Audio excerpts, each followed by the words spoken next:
Bapa, maksud Tuhan yang siap mendengarkan firman-Mu, biarlah hati kami Tuhan menjadi tanah yang subur yang siap Engkau tabur dengan benih firman-Mu Tuhan, dan biarlah firman-Mu Tuhan bisa berbuah dan Engkau nikmati Tuhan. Terima kasih Bapa, di dalam nama Tuhan Yesus kami sudah berdoa. Haleluya. Haleluya. Tuhan shalom. Shalom. Tuhan, terima kasih untuk Saudara dan Agus yang telah bawa kita dalam pujian dan penyembahan kepada Tuhan. Bapak saudara sekalian, pada pagi ini kita akan baru belajar firman Tuhan.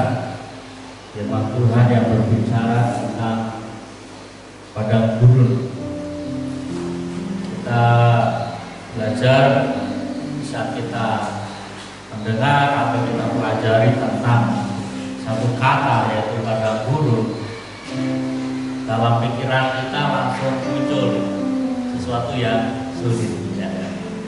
Padang gurun senantiasa berbicara tentang sesuatu yang sulit, sesuatu yang berbicara penderitaan. Tetapi firman Tuhan membawa kita dalam suatu pengertian atau suatu pemahaman bahwa kadangkala Tuhan, saya pakai kata harus, Tuhan harus membawa saya dan saudara masuk dalam situasi padang gurun. Meskipun daerah kita daerah tropis, artinya tidak ada padang gurun, tetapi padang gurun bisa kita alegorikan atau kita rohanikan sesuatu yang berbicara sesuatu yang sulit. Kita tidak perlu takut dengan satu kata ini. Kita tidak perlu khawatir dengan satu kata ini, karena kalau kita pelajari dalam Alkitab, ada banyak peristiwa-peristiwa, ada banyak ketetapan-ketetapan Tuhan yang Tuhan sampaikan di padang gurun. Oleh karena itu kita akan belajar firman Tuhan ini yang ayatnya saya ambil dari Yeskiel. Yeskiel pasal 20 ayat yang ke-10.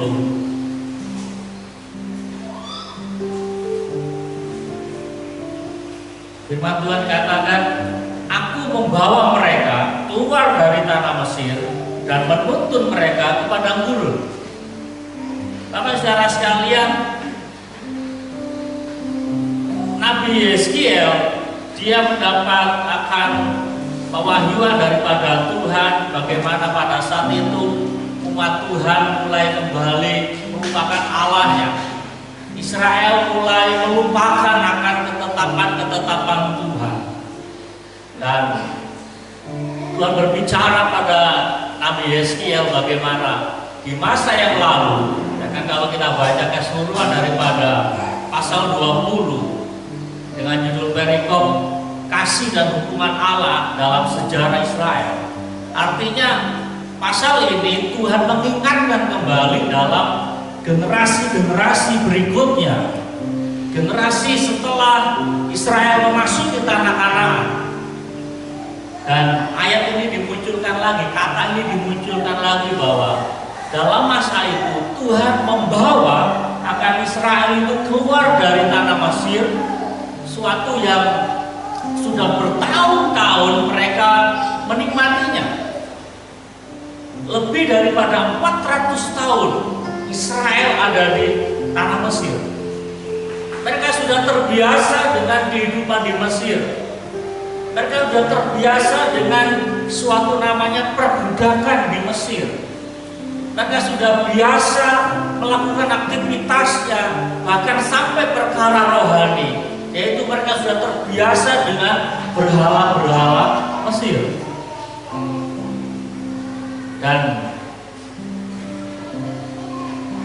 generasi yang keempat, seperti yang Tuhan janjikan kepada Abraham, bahwa generasi yang keempat akan keluar dari tanah Mesir.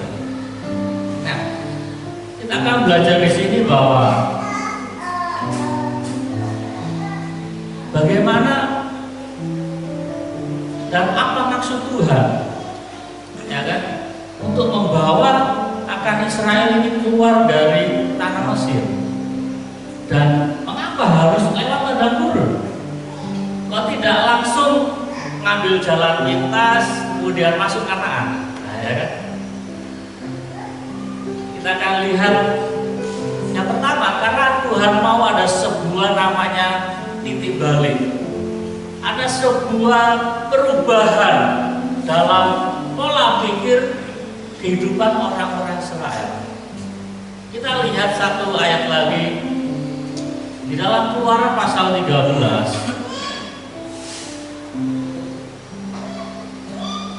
Saya tidak tampilkan di atas.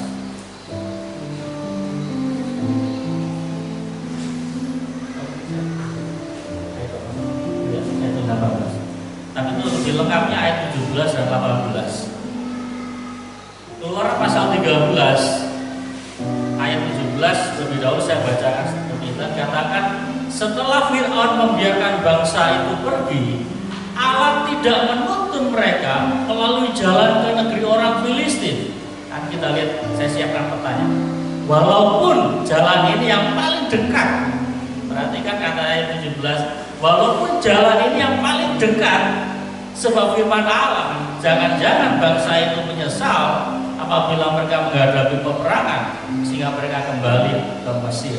Ayat 18 dikatakan, tetapi Allah menuntun bangsa itu berputar, ya kan?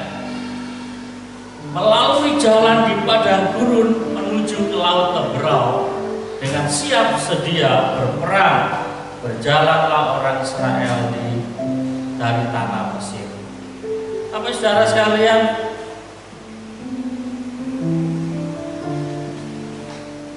lihat di belakang ya. Kemarin sudah saya perbesar, saya zoom, malah pecah.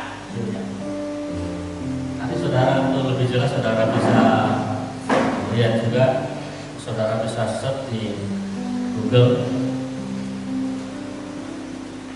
Ini Mesir. Dan ini daerah yang dituju. Nah, sebenarnya orang Israel bisa keluar dari sini lewat ini. Dekat. Saudara ingat peristiwa Yakub menyuruh anak-anaknya untuk beli gandum di Mesir? Sebentar aja mereka bolak-balik. Tetapi mengapa Israel keluar dari Mesir menuju tanah yang membutuhkan waktu 40 tahun? Ini sebuah pelajaran penting. Tapi saudara sekalian yang saya kasih oleh nama Tuhan Yesus, ini peta Israel di zaman Israel awal. Ini peta ini selalu berubah. Peta Israel selalu berubah. Peta zaman Yesus berubah juga. Peta zaman yang sekarang juga berubah.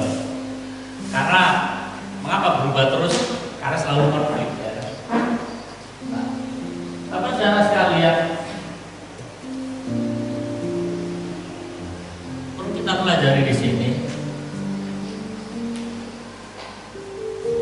Saya tuliskan bahwa Kanaan bukan surga. Ini pertama yang perlu kita pelajari. Kanaan bukan surga. Tanah perjanjian bukan surga. Mungkin selama ini kita punya pemikiran atau pemahaman Kanaan bicara surga. Saya sedikit mempelajari tanah perjanjian yang sekarang menjadi milik Israel. Ini Filistin. Ini bukan surga. Salah satu alasannya adalah kalau surga, Alkitab katakan tidak ada tetesan air mata. Surga tidak ada penderitaan. Ya. Tetapi Alkitab berbicara pada kita, pada saat Israel masuk ke tanah perjanjian, apa yang dilakukan? Perang. Tanah perjanjian tidak diberikan secara gampang. Israel mendapatkan tanah perjanjian bukan diberikan cuma-cuma. Ini ada berapa puluh penduduk yang sudah ada. penduduk asli Kanaan. Ya. Banyak banget ya. Penduduk itu pada saat Israel datang, meskipun mereka sudah diwarnai dengan kegentaran dan ketakutan, mereka tidak pergi dengan cuma-cuma, tetapi mereka mempertahankan tanahnya, dan Israel harus pergi. Sehingga saya katakan Kanaan bukan surga. Kanaan merupakan sesuatu penggenapan janji Tuhan. Nah, kalau kita bicara secara rohani, saya gambarkan bahwa tanah perjanjian, tanah Kanaan adalah sebuah penggenapan tentang janji Tuhan di dalam kehidupan saya dan saudara. Dan pada saat kita mendapatkan penggenapan janji Tuhan, itu tidak dengan gampang. Ada sebuah kata rebut, harus kita berperang. Nah, tadi dikatakan di dalam bacaan kita tadi di dalam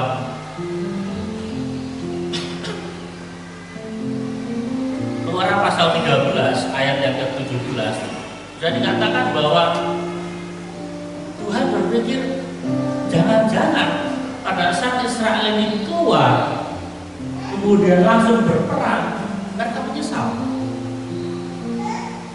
Saudara bisa bayangkan mereka hari-hari tahunya bekerja, hari-hari mereka tahunya hanya melakukan pekerjaan rutinitas sebagai seorang budak, kemudian tiba-tiba harus berperang. Mereka nggak siap. Sehingga Alkitab katakan Tuhan harus membawa mereka kepada gurun. Nah, sehingga saya mengambil suatu pemahaman bahwa pada guru adalah berbicara tentang sebuah titik balik, sebuah perubahan yang harus mereka miliki dalam kehidupan mereka. Tapi saudara sekalian, sehingga pada saat mereka sudah masuk ke tanah perjanjian, ada sebuah cerita. Yosua pasal 18 ayat yang kedua dikatakan pada waktu itu masih tinggal 7 suku, hanya ada 7 suku di antara orang Israel yang belum mendapatkan milik pusaka. Dalam kepemimpinan Yosua, mereka masuk ke tanah perjanjian dengan cara berperang. Tahap pertama, ujian pertama mereka melalui sungai Yordan. Sesuatu yang sama terjadi, air terbelah sama seperti Musa. Hanya sedikit perbedaan. Kalau Musa dia mengacungkan tongkatnya, maka laut merah terbelah, baru mereka berjalan. Yosua beda. Apa yang berbedanya? Pada saat kaki imam menginjakkan air di sungai Yordan, baru terbelah. Artinya mereka berbuat dulu, mereka melangkah dulu dengan iman. Sehingga kalau kita katakan imam duluan, bukan Yosuanya, imam dulu. Imam dulu menginjakkan kaki di sungai Yordan, baru terbelah. Dan mereka menghancurkan Yeriko, menghancurkan Ai, menghancurkan lain-lainnya. Dan setelah sekian lamanya, kalau kita katakan masih ada 7 suku yang belum mendapatkan warisannya. Lalu apa yang dikatakan Yosua?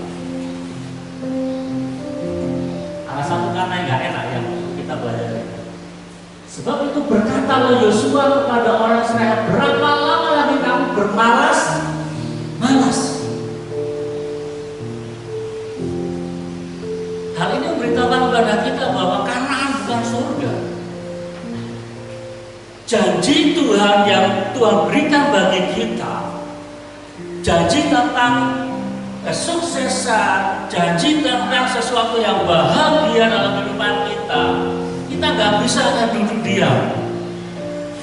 Yosua katakan pada 7 suku, sampai kapan kamu bermalas-malas sehingga tidak pergi menduduki negeri yang telah diberikan padamu oleh Tuhan Allah nenek moyang. Hal ini menjadi sebuah dasar kenapa Tuhan itu membawa Israel harus berputar. Karena di padang gurun Tuhan sementara merubah titik balik, Tuhan merubah pola pikir daripada orang-orang Israel. Ada banyak yang dirubah di situ. Nanti kita pelajari berikutnya bahwa di padang gurun yang pertama mereka harus mengubah pola pikir mereka.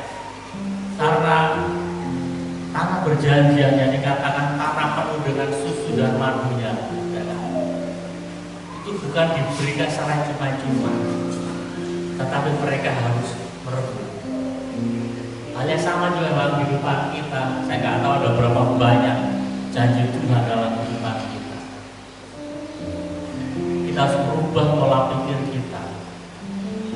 Sering saya sampaikan dalam firman Tuhan tentang Efesus pasal 4 ayat yang 21 sampai dengan 23, bahwa kita harus merubah pola pikir kita, hati dan roh kita, pikiran dan roh kita harus terus dirubah, ya kan? Supaya kita boleh menikmati janji Tuhan. Berikutnya kita akan lihat bahwa di padang gurun Tuhan mau merendahkan hati daripada orang-orang Israel.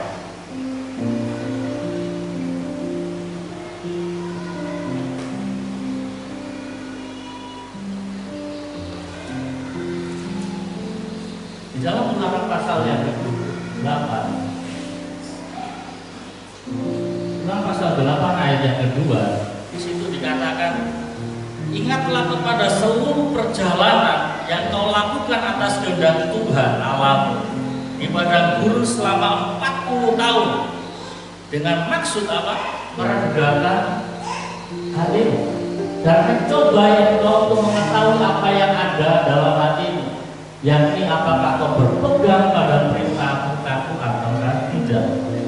Bapak saudara sekalian, di padang gurun kembali Tuhan membentuk Israel. Ulangan ini adalah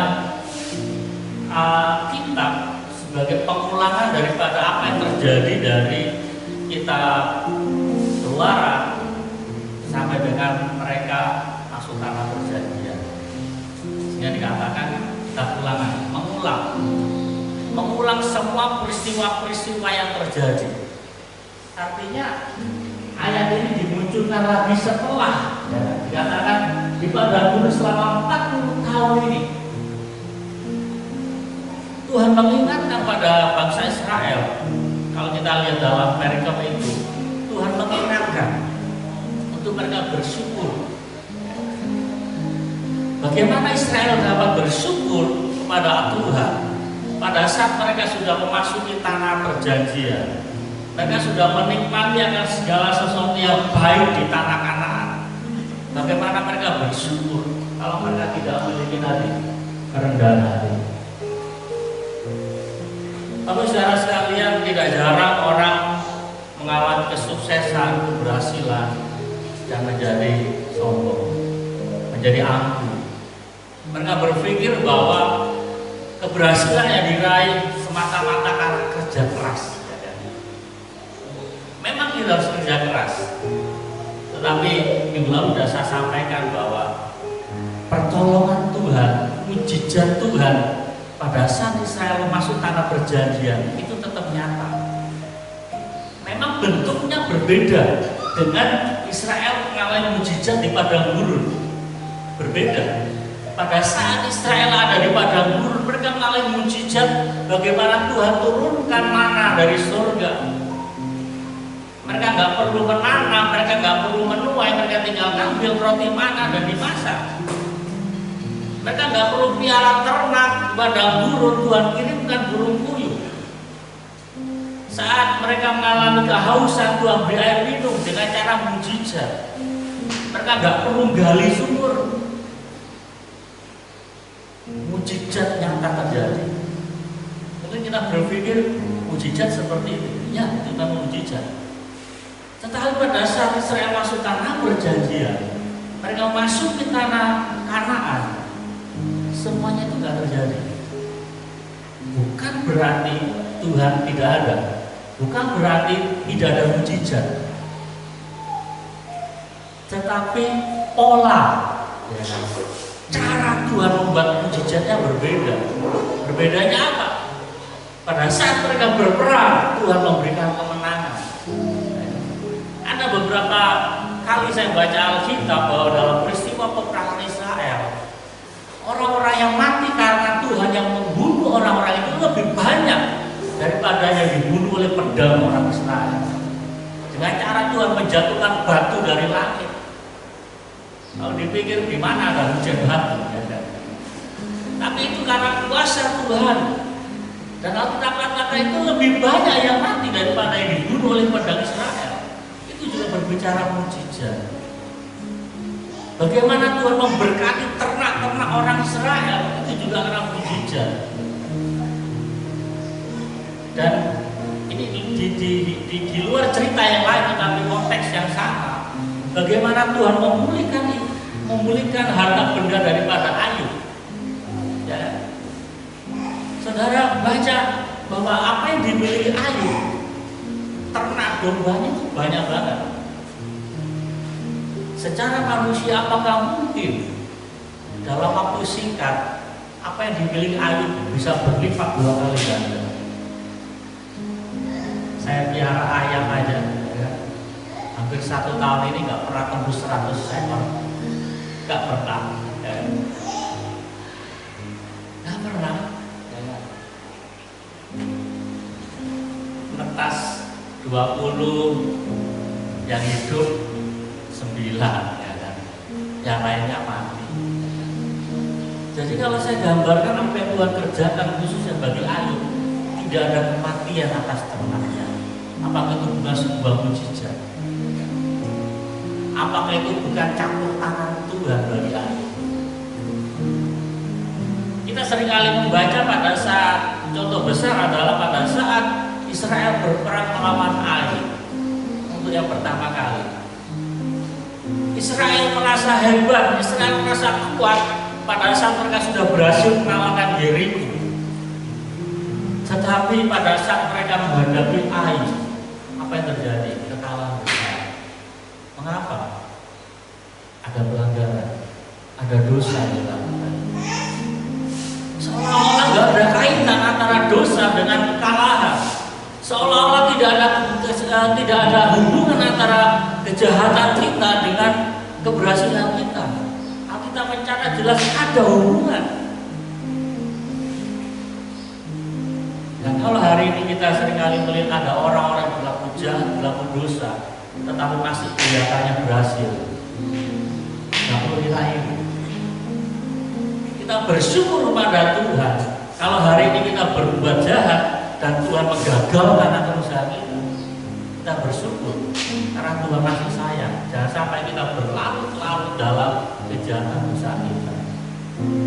Tapi saudara sekalian, kembali dalam bacaan kita tadi, bagaimana Israel direndahkan hatinya. Di dalam pembacaan itu dikatakan bahwa Tuhan membuat hati mereka rendah. Mereka memakan segala sesuatu yang tidak pernah mereka makan. Tuhan membuat sedemikian rupa keberadaan Israel. Karena apa? Pada saat kita mengalami dan hati akan melahirkan ucapan syukur dan ketaatan.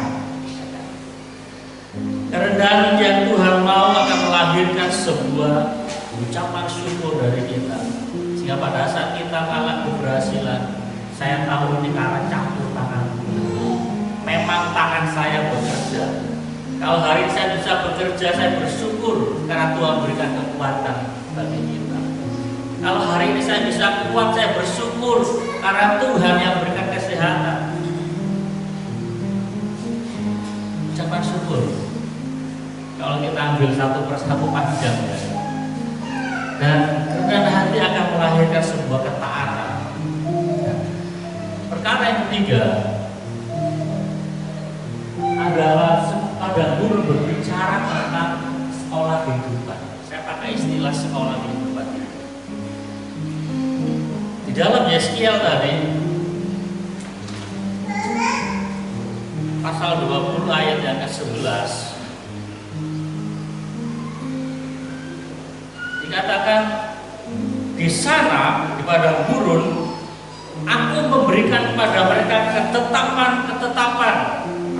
ketetapanku dan memberitahukan peraturan-peraturanku.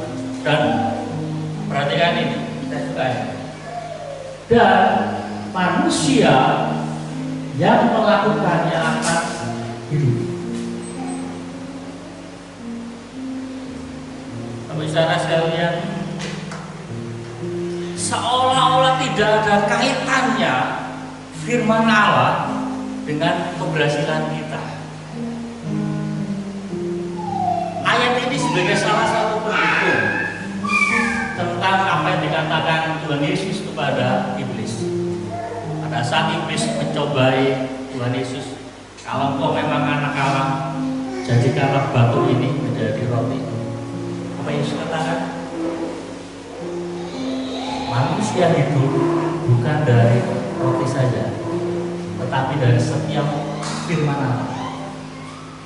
Ini yang Tuhan maksudkan, bahwa pada saat Israel mentaati ketetapan, pada saat Israel mentaati akan peraturan-peraturan firman Tuhan, mereka hidup.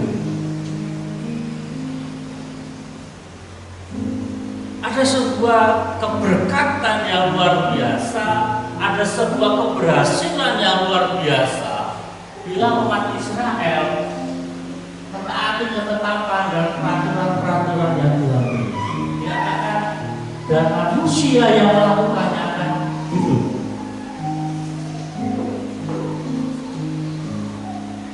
Saya katakan seperti ini.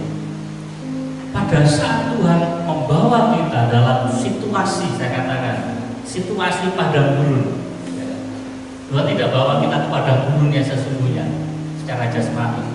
Tapi kalau Tuhan membawa saudara-saudara dalam situasi padang gurun, ini adalah sebuah sekolah kehidupan di mana Tuhan akan memberikan ketetapan-ketetapannya. Makanya sering sekali saya sampaikan pada kita, kalau kita menghadapi masalah dalam kehidupan kita, dapatkan sebuah pelajaran. Janganlah sebuah kesulitan itu lewat begitu saja tanpa kita mendapatkan pelajaran penting daripadanya. Maksud Tuhan apa dalam kehidupan saudara-saudara? Kalau kita memahaminya, maka seperti anak-anak sekolah, kita akan the next level, kita akan naik tingkat. Kalau pergumulan kita, masalah kita masih mutar di situ, bisa jadi kita belum lulus, sehingga Tuhan masih bawa kita di level itu terus. Sebuah sekolah kehidupan.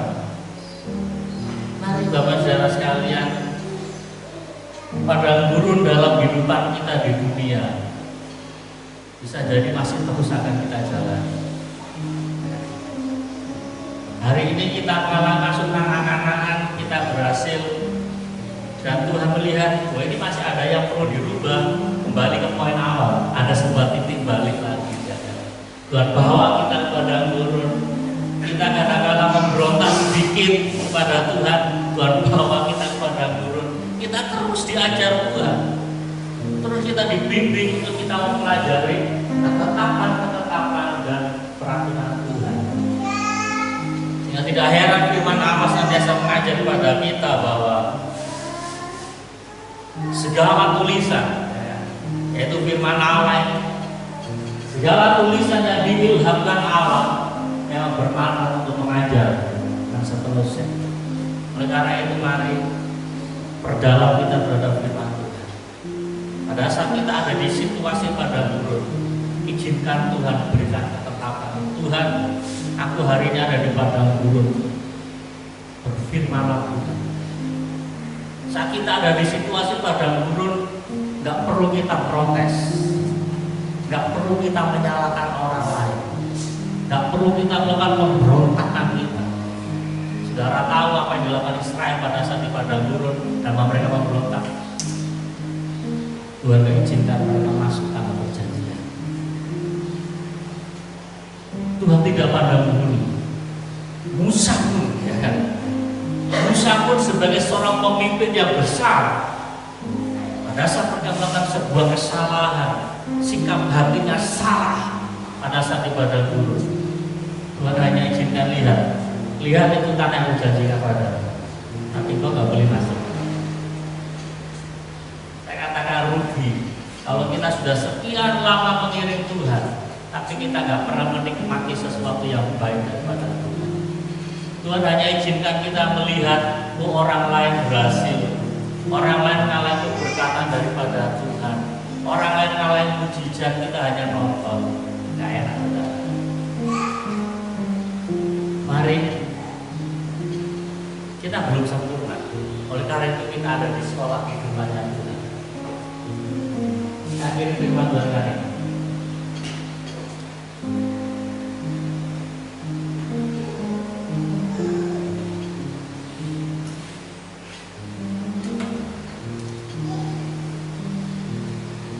Diperlukan sikap hati, ya kan, yang benar dalam respon setiap peristiwa pada saat di padang gurun. Tujuannya apa? Agar kita dapat memasuki tanah perjanjian. Kalau kita ingin menikmati apa yang Tuhan janjikan dalam hidup kita, saya nggak tahu janji Tuhan apa dalam kehidupan kita masing-masing. Tapi kalau kita ingin menikmati Tuhan, aku mau menikmati janji, aku mau menerimakan penggenapan janji Tuhan, dibutuhkan sikap hati kita. Sikap hati yang benar. Kita merespon secara benar situasi yang terjadi dalam kehidupan kita. Janganlah situasi sulit membuat hati kita bersungut-sungut. Janganlah situasi yang sulit membuat kita memberontak kepada Tuhan dan sekitar kita. Itu tidak akan menolong kita.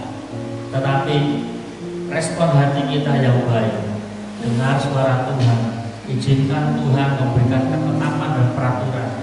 Kalau memang ada yang sesuatu yang harus kita ubah dalam diri kita, maka kita katakan, ya Tuhan, aku mau berubah.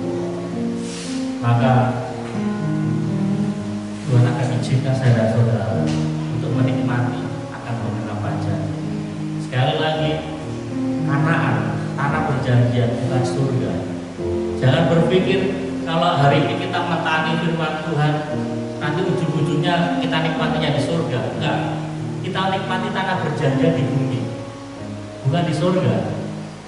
Surga, Kanaan bukan surga. Di surga tidak ada tetesan air mata, di surga tidak ada perjuangan, di surga tidak ada lagi peperangan. Tetapi untuk menikmati janji Tuhan, kita harus berjuang. Berjuangnya apa? Hidup benar yang dapat Allah. Mari, saya tidak banyak lebarkan firman Tuhan. Biarlah Tuhan boleh menolong saya dan saudara untuk kita kuat di masa-masa padang gurun. Saya nggak tahu padang gurun apa yang Tuhan izinkan bagi kita hari ini. Saya nggak tahu situasi sulit apa yang sementara kita hadapi. Apakah sakit penyakit, apakah masalah ekonomi, masalah keluarga, masalah suami, apapun itu padang gurun dalam kehidupan kita. Kehidupan kita punya masing-masing padang gurun. Tetapi semuanya disimpulkan miliki respon hati yang benar. Jangan memberontak pada Tuhan. Miliki kerendahan hati. Semuanya Tuhan mau merubah akan kehidupan kita, untuk kita dapat masuk dalam tanah perjanjian, untuk kita dapat menikmati sesuatu yang baik dan Tuhan janjikan dalam hidup kita. Mari kita tundukkan kepala dan berdoa. Terima kasih Tuhan untuk firman Allah yang boleh kami terima pada pagi ini. Firman mengajar kami tentang sebuah padang gurun. Tuhan, padang gurun kami tahu adalah sesuatu yang sulit, berbicara tentang penderitaan. Tetapi justru di padang gurun, di mana Tuhan yang memberikan ketetapan, Tuhan memberikan peraturan, padang gurun menjadi sebuah sekolah kehidupan bagi kehidupan kami. Dengan satu maksud, agar kehidupan kami diubahkan, kehidupan kami dipersiapkan oleh Tuhan untuk kami menjadi orang-orang yang kuat di dalam iman kami. Padang gurun mempersiapkan kami untuk kami menjadi orang-orang yang rendah hati. Di saat kami mengalami keberhasilan, kami tidak menjadi sombong. Saat kami mengalami kesuksesan, kami tidak melupakan Tuhan, tetapi kami boleh naikkan ucapan syukur dan ketaatan kami kepada Tuhan tetap ada. Tuhan tolong kami agar di masa sekarang ini, saat kami hidup, kami boleh menikmati akan tanah perjanjian. Kami boleh menikmati akan segala sesuatu yang baik yang Tuhan janjikan bagi kami. Nah, pada saat kami sudah menikmati sesuatu yang baik daripada Tuhan, Tuhan tolong untuk kami tidak melupakan Tuhan, tetapi kami tetap memiliki ketaatan. Kami tetap mentaati akan apa yang jadi ketetapan Tuhan. Kami mentaati apa yang jadi peraturan Tuhan, sehingga kami boleh hidup. Terima kasih Bapak. Tuhan menyampaikan firman, karena biarlah Roh Kudus yang terus berbicara atas kehidupan kami masing-masing, menerjemahkan, menguraikan firman lebih dalam kehidupan kami. Terima kasih Bapak, Tuhan berikan kekuatan dan hikmat serta kesabaran bagi umat-Mu saat mereka memasuki padang gurun mereka masing-masing, untuk mereka mampu mendengar akan kehendak Tuhan, untuk mereka mampu menerima akan yang menjadi peraturan-peraturan Tuhan yang mengubah kehidupan mereka. Terima kasih Bapak. Tuhan, berdoa biarlah pimpinan dan penyertaan Tuhan, dan berdoa kiranya Kau Allah jangan meninggalkan akan umat-Mu saat mereka memasuki padang gurun dalam kehidupan mereka. Izinkan mereka menikmati sesuatu yang baik. Izinkan mereka untuk menikmati akan segala perkara yang daripada Tuhan yang Tuhan telah janjikan bagi mereka. Sehingga anak cucu mereka akan melihat, anak cucu mereka akan mendengar akan kesaksian hidup daripada para orang tua, dan anak cucu mereka akan hidup berkenan di hadapan Tuhan. Terima kasih Bapak. Terima kasih Tuhan. Berdoa biarlah kasih setia Tuhan menyatakan bagi umat-Mu. Dan sepatutnya Tuhan, aku juga berdoa untuk umat-Mu yang dalam kelemahan, sakit, penyakit. Kiranya Allah boleh menolong, memberikan kuasa. Kalau ada sesuatu yang sulit dalam kehidupan mereka, kami berdoa biarlah tangan Tuhan itu terulur atas jiwa mereka, menjamah mereka, memberikan kuasa kesembuhan, memberikan pemulihan atas tubuh mereka. Meskipun tubuh mereka lemah, tetapi biarlah iman mereka tetap kuat di dalam Tuhan.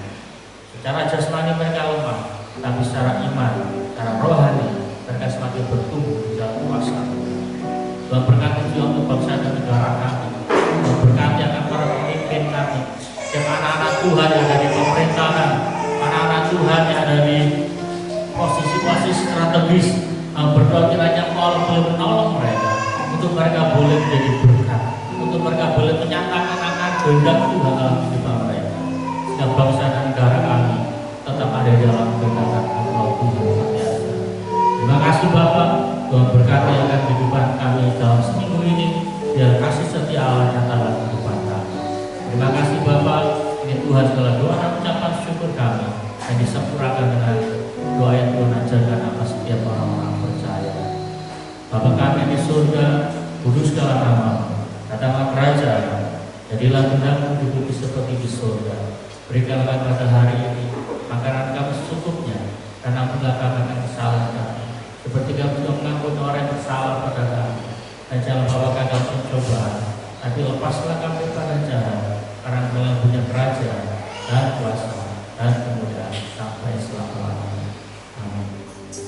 Ada saudara sekalian, dikasih Tuhan, bukalah Tuhan. Kasih karunia dan damai sejahtera serta sukacita berasal dari surga, serta kekuatan kuasa ilahi dari Tuhan kita Yesus Kristus, serta penghiburan kasih yang kekal melalui Roh Kudus. Terimalah berkat Tuhan ini, ya di dalam nama Bapa, di dalam nama Anak, dan di dalam nama Roh Kudus. Dari pagi ini sampai tulis Kristus kami dua kalinya. Bapa, terima kasih.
ibadah kita selesai. Tuhan memberkati.